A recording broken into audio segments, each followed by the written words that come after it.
আমাদের মাঝে যারা আছেন যে চান বিপদে পড়লে আমি আল্লাহকে ডাকবো আর আল্লাহ আমার দোয়া কবুল করবে, কে আছে এমন?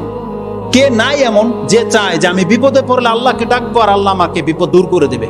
আমরা প্রত্যেকে কি চাই না এটা? আমরা প্রত্যেকে চাই। রাসূলুল্লাহ সাল্লাল্লাহু আলাইহি সাল্লাম একটা মূলনীতি আমাদেরকে শিক্ষা দিয়েছে, মান সাররাহু আইস্তাজাব আল্লাহু লাহু ইনদাল কারবি ওয়াশ শাদাইদ। যে এটা পছন্দ করে যে আমার প্রতিপালক আমার বিপদের সময়, আমার কঠিন মুহূর্তে আমার ডাকে সাড়া দিয়ে দেখ, যে এটা পছন্দ করে, তার করণীয় কি? ফালিয়ুকসিরুদ দুআ ফির রাখাই। রাসূল সাল্লাল্লাহু বলছেন, তাহলে যখন সে সুস্থ অবস্থায় আছে, যখন সে সচ্ছল অবস্থায় আছে, যখন সে স্বয়ংসম্পূর্ণ, ওই সময় আল্লাহকে বেশি করে ডাকা উচিত। কত চমৎকার কথা!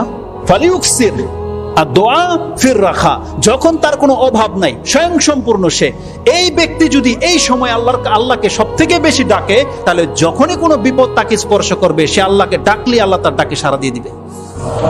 কেন বলেন তো? রিজনটা, কারণটা কি? কারণ কি, এই ব্যক্তি আল্লাহর কাছে পরিচয় দিয়ে দেয় যে ওকে দিলেও আমাকে ডাকবে, ওকে না দিলেও আমাকে ডাকবে।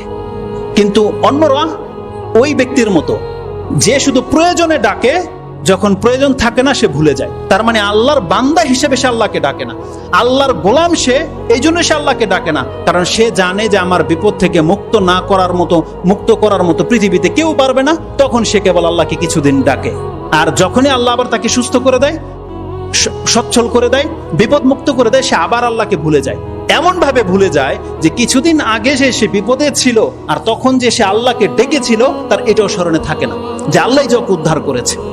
তো রাসূলুল্লাহ সাল্লাল্লাহু আলাইহি ওয়াসাল্লামের এই হাদিসটি ইমাম তিরমিজি রাহিমাহুল্লাহ তিনি তার দোয়ার অধ্যায়ে কোট করেছেন। 45 নম্বর অধ্যায়ে পেয়ে যাবেন। হাদিস হচ্ছে 3382, 3382 নম্বরে পেয়ে যাবেন। রাসূল সাল্লাল্লাহু বলেছেন, যেই ব্যক্তি কঠিন মুহূর্তে চায় যে আল্লাহ আমার ডাকে সাড়া দেখ, বা আমি আমার দোয়া করলেই যেন আল্লাহ আমাকে হেল্প করে, আল্লাহর পক্ষ থেকে সাহায্য আসে, তাহলে এই ব্যক্তির উচিত সে সচ্ছল অবস্থায় যেন সে আল্লাহকে ডাকে। ফালিয়ুকসিরুদ দুআ ফির রাখা, তার সচ্ছল অবস্থায়, তার সুস্থতা অবস্থায় সে যেন সব থেকে বেশি আল্লাহকে ডাকে। যদি এমনটা সে করে দেখাতে পারে, তাহলে তার বিপদের সময় আল্লাহ তাকে অটোমেটিকলি সাড়া দেবে।